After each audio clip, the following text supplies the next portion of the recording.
Continuem amb la segona part de la taula redona. De nou, Marina, com s'explica un poc, per exemple, abans comentàvem el paper que estan jugant les diferents administracions, sobretot a nivell de país, i des d'Europa, com es veu el treball que s'està fent allà. Ja ho he explicat un poc per damunt que el treball hauria de ser molt més intens, però a part de la intensitat sí que n'hi ha qüestions que a la ciutadania li poden, per almenys, resultar una miqueta cacofòniques. Per exemple, el cas de la posició del Partit Socialista al País Valencià i el Partit Socialista dins del grup europeu socialdemòcrata al Parlament Europeu. Són dues postures totalment antagòniques. Bé, però en aquest cas realment qui té la possibilitat de votar al Parlament Europeu és el grup socialdemòcrata europeu, i el que n'hi ha que dir és que ací a Europa estan totalment a favor del TTIP, del CETA i del TISA. És a dir, també tenim que tindre clar que la socialdemocràcia a Europa i ara també a l'estat espanyol governen amb el Partit Popular. Vull dir, ací a Europa el que n'hi ha és un tripartit, socialdemòcrates, conservadors i liberals, governant Europa i recolzant no només els tractats, vull dir, recolzant les polítiques de retallades, recolzant les polítiques contra les persones migrants i les persones refugiades. Jo crec que el que toca és fer també una reflexió, no? I és veritat que el Partit Socialista al País Valencià en molts ajuntaments estan recolzant les mocions contra els tractats.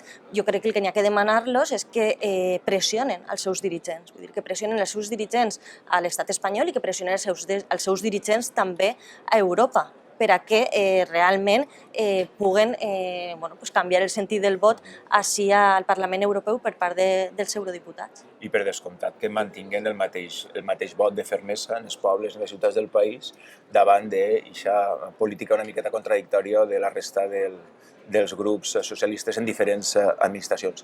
A la meva esquerra m'acompanya Isabel Bajarrón, representant de Comissions Obreres. També tenim a Vicent Mauri, representant també sindical, i després l'acompanya Paula Duran, de la plataforma antifracking de Castelló. Isabel, com s'està mastegant tot això des de comissions? Quines campanyes, m'imagino que conjuntes amb la resta d'organitzacions sindicals, i quina és la vostra experiència un poc al respecte?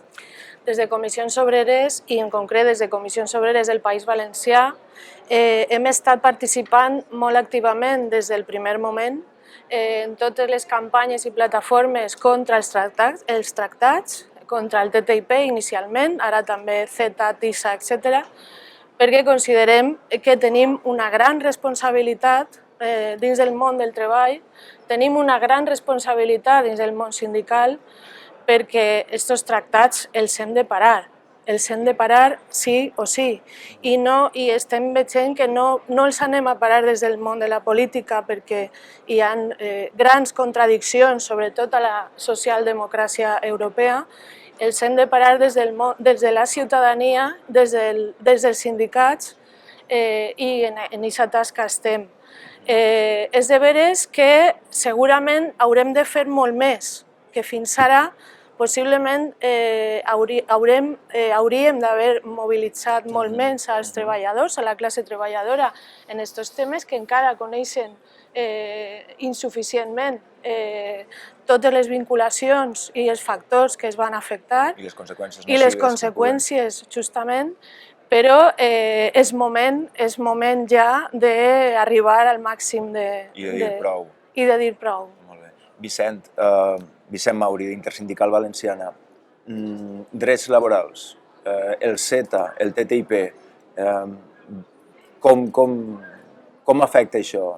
Sobretot aquesta qüestió és molt important que vosaltres, representants sindicals, feu bandera d'aquest discurs sectorial dins d'aquests acords pel que fa a l'afectació directa dels drets dels treballadors i treballadores.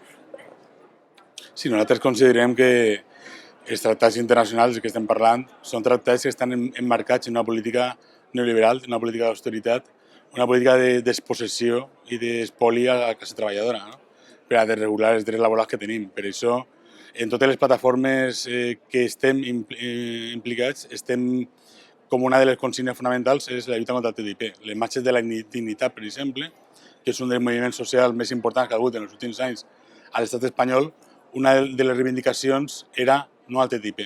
I era perquè no podíem aïllar la lluita del TTIP de les lluites contra les polítiques d'austeritat que estan empobrint als països d'Europa i sobretot als països del sud d'Europa. Per tant, des d'aquest punt de vista, la lluita és una lluita més global, no és una lluita parcial contra dos tractats, en aquell moment el CETA o el TTIP, sinó és una lluita contra les polítiques neoliberals a nivell global. No? És el que deia Isabel, no? Tenim una gran responsabilitat de que el conjunt de la classe treballadora sàpiga que el que estem dient és així.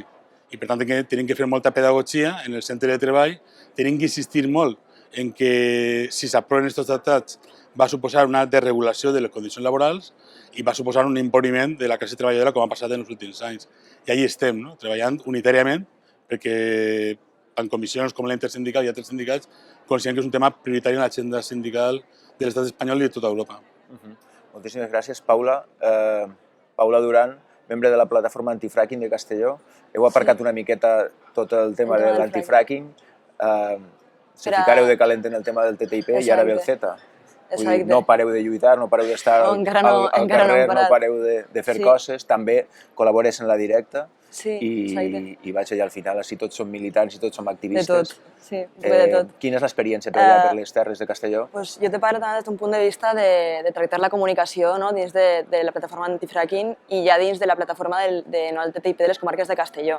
Nosaltres ens hem vist en una lluita que no tenia precedents, és a dir, si ja te costa donar un missatge a la població de lo que li pot arribar a passar en certs conflictes, parlar-li d'un conflicte que ve d'unes gestions que no sap realment què comporten o potser si tenen beneficis no saben què es poden aportar i parlen des de la ignorància. O sigui, a nosaltres ens ha costat molt arribar des d'aquest punt de vista, però crec que s'ha fet un treball molt potent. Quan van crear la campanya se van juntar més de 40 organitzacions, juntant plataformes, col·lectius, sindicats i partits polítics, però al final sempre passa el mateix, que acaben treballant 10 persones realment implicades. Al principi de tot sí que van fer un cavall de Troia, que li van dir cavall de la Troika, i el van portar a diferents concentracions i manifestacions. Com a campanya de visibilització. Exacte, perquè pensem que d'alguna manera també critiquem que les campanyes que s'estan fent, una crítica constructiva, clar, a nivell de plataformes contra el TTIP s'estan fent més en les xarxes socials i aleshores això no arriba al carrer. Realment s'haurien d'acompanyar d'una presència en el carrer que després tinguera una explicació en les xarxes per a compaginar un poquet, perquè si no també n'hi ha unes certes persones que no arriben a les xarxes socials i no s'enteren del que passa. I després, perquè comentàvem també d'explicar-ho a la gent, jo crec que s'hauria d'aprofundir més en els temes locals que es poden afectar, per exemple, les denominacions d'origen o els temes laborals, per a treballar-ho millor i per a que la gent ho assumisca d'una manera més propera i més planera.